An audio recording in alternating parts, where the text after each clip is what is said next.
Tu fais une alternance, tu pars initialement pour 2 ans d'alternance chez Edenred, et là, tu décides de faire quelque chose qui se fait pas beaucoup. Tu t'es dit, je vais changer d'alternance, en cours d'alternance. Et ça, c'est assez fou que tu te sois dit ça. Alors moi, je trouve que c'est un très bon move, c'est assez osé, c'est un très bon move, mais il y a pas mal de personnes qui sont terrifiées à l'idée de faire ça, qui se disent c'est impossible, je peux pas, mon employeur va trop m'en vouloir, c'est pas possible d'un point de vue administratif, avec mon école ou autre, et finalement qui oublie très vite l'idée et qui la tue dans l'œuf. Qu'est-ce que toi tu nous dirais à ce sujet-là ? Faut savoir que pour moi, c'était un peu aussi important de faire ce move pour ma future carrière.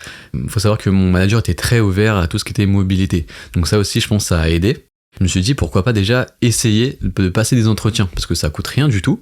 Et dès que je vois que ça, on découle plutôt bien avec les entretiens, je pourrais commencer à lui en parler. C'est exactement ce que j'ai fait, parce que dès que j'ai été retenu pour le premier entretien, j'ai commencé à en parler en disant que voilà, j'ai une bonne opportunité d'aller chez Salesforce. Qu'est-ce que t'en penses ? Il a été super sympa, il m'a dit franchement, si c'est ce que t'as envie de faire, fonce, n'attends pas et prends cette chance. Donc toi, t'as été très transparent avec ton manager. Ouais. Il y avait une relation de confiance qui s'était aussi créée entre vous. Et c'est important de le dire ça, en fait, la plupart des personnes qui vous entourent dans le monde professionnel ne sont pas là pour vous saquer ou pour vous mettre des bâtons dans les roues, et encore plus quand vous nouez une relation de confiance basée sur la transparence. Donc là, évidemment que si ton manager t'appréciait, il souhaitait ton bien,